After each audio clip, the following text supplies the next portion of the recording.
I'm a little distrustful of the data, or I wouldn't say distrustful, skeptical is a better word. Skeptical of the data on the extent of the recovery that has so far been achieved. The reason being that when you're looking at percentages of customers who are once again being served, it isn't that meaningful given.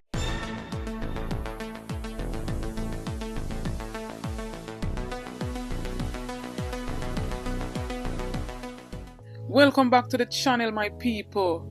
So in this one, my people, we're seeing frustration boiling over into fiery protests via residents, my people, as it pertains to them wanting back their lights and water from JPS and NWC, my people. And we're seeing where firefighters have basically gone to clear the debris and to out the fires and all of that. But the frustration are boiled over and over. And so we had heard that the JPS has said that 96% of persons were out of electricity due to the hurricane passage has received the light. And right now, my people, we're seeing the Minister of, Transport, Energy, and so on coming out to, rephrase what they have told him. And a whole heap of people are cry out and I say, it's not so. Right? We even seen the opposition leader, Mark Wolin, very skeptical of the numbers quoted by the JPS. And a whole heap of places, thousands and thousands of people still don't have light or water. So the 96% is somewhat, exaggerated in my eyes. Because me even go up on the JPS website and I got a few pictures of the places where I have no restoration, none whatsoever. Whole heap of places in Clarendon, whole heap of places in St. Elizabeth, Manchester, Hanover, St. James, St. Thomas. So I know this 96% are not add up, none at all in my eyes, and with the people them crying on the ground, it's not adding up. But I'm not going to hear what Daryl Vaz said, my people, based on the update that he was given. After my tour on Wednesday with representatives of the JPS, Digital and Flow to the worst affected areas in Clarendon, Manchester, St. Elizabeth, I was shaken to my core. I was emotionally distressed to see the conditions of persons in the aftermath of Beryl. So I'm happy that we are able to make some significant inroads into the repairs. There has been significant work done between my visit on Wednesday and now. And what I'm pushing for is to move away from the percentages. So when JPS says that they are 95 or 96%, or they have restored 96% of the island's electricity, that doesn't give a sense of distress. That actually makes the numbers look good, which is good. But the bottom line is that there's thousands of persons across Jamaica that still don't have light. So what I want to do this week is to stress to JPS the need to restore the rest of the island in parallel with the worst affected areas while we wait on those to come back.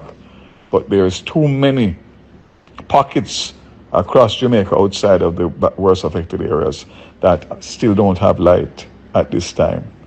JPS is telling me a few days for the rest of the country, but the truth is that 10 days have gone after 2 days for assessment, and therefore we are now in the crisis situation as it relates to the restoration of light and, of course, the water situation.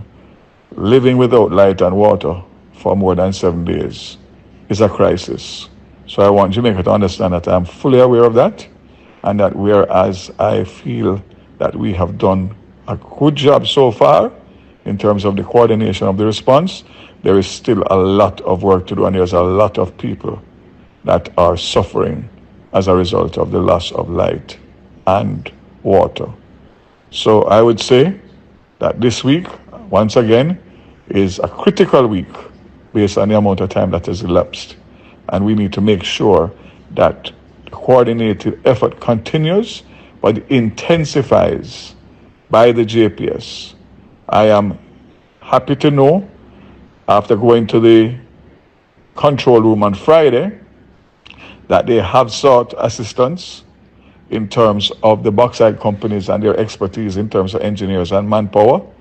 And they have gotten additional contractors outside of the existing subcontractors that they have in normal times. And I will be reviewing that again when I get the report tomorrow to take to Cabinet in relation to a review of their ability to pull us through this in the shortest possible time. However, my people, like many of us, we're seeing the opposition leader Mark Golding basically reacting to the 94 to 96% of customers based on the reports of restoration from the JPS, and that's approximately 655,000 persons, they said, have gotten back light. And so Mark Golding is saying that the government should not overplay the JPS numbers. Is somewhat skeptical, like many of us.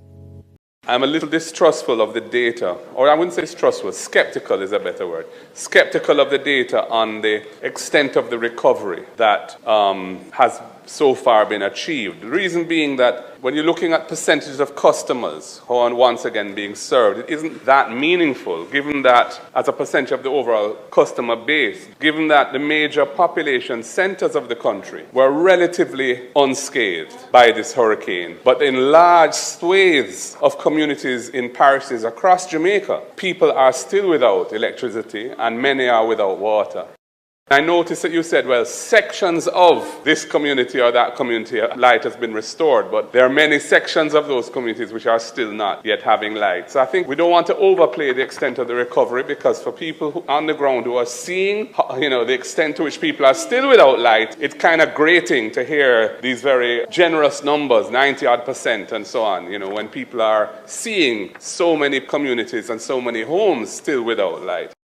And my people, it's alleged that Jamaica Public Service, that's JPS, before the whole hurricane beryl, they had basically released quite a few numbers of employees. Basically, let them go, my people, redundant them. And so right now they don't have enough workers to even complete most of the restoration. And we're seeing where the Prime Minister spoke out yesterday in the House of Representatives that the Jamaica Public Service Company are using former employees to help complete the restoration works, as well as several other communities across the island. And he even made mention of what VAR said, that they are using persons from the backside, companies to assist with that, and they're going to get workers from the Caribbean to come and help with especially the most affected areas such as Mandeville, Clarendon and St. Elizabeth, who have been hit the hardest. The company is currently engaging CARILEC, that is the Caribbean Electric Utility Services Corporation, CARILEC, to provide support resources in the coming days. We should be getting line workers from countries such as Belize and Cayman, who will help JPS to address the outage pockets that exist within the island. It is important that we understand what the figure is saying. What this figure is saying is that the customer base, meaning those persons who have an account with the JPS, that it has been returned. It might be a surprise to many, Madam Speaker, when we start to look at magnitude, that St. Elizabeth itself accounts for approximately 5% of the customer base. And that is a challenge, Madam Speaker. So the customer base is highly concentrated in Kingston and St. Andrew, Spanish Town, Portmore, St. James. And that is because of the urban nature of electricity usage. So this is not to say that there are not significant areas that are without electricity. And remember, it's the very same JPS amongst many other sectors of workers saying that they were fully prepared for the hurricane. Right?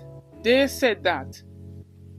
And we come back for seeing the Prime Minister now coming to say that the preparedness as it relates to hurricane and other natural disasters, those acts needs to be, reviewed.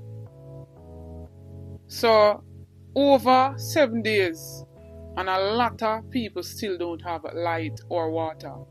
This is a major cause of concern, and this is a major crisis right now, my people. Whole heap of people livelihood messed up. But this is the ending of the video for right now. I want to hear 2 cents in the comment section. Talk up my people and make a reason. Tell me what you think of the numbers. If you're skeptical or if you believe that it's accurate. Don't forget to like, share and subscribe to the channel. Go over to my other platform, Facebook and TikTok. Follow me over there at Anisabel Rose. Check out the YouTube store, make a purchase. It goes in support of the channel. Check out the YouTube membership. You get a lot of benefits by becoming a member. Only a small fee per month to become a member of the Anisabel Rose movement. Returning subscribers, big up on yourself as always. Thanks for the continued support. New subscribers, thanks for coming on board. Thanks for the support. New viewers, come on board, join in with me, join the family. Subscribe to the channel, like up the video, share out the videos, support the ABR movement by playing your part. As you come up on the videos, please to like and share them out. Stay tuned for more videos, stay tuned for more updates. Get this video to at least 3,000 likes. Big up on yourself.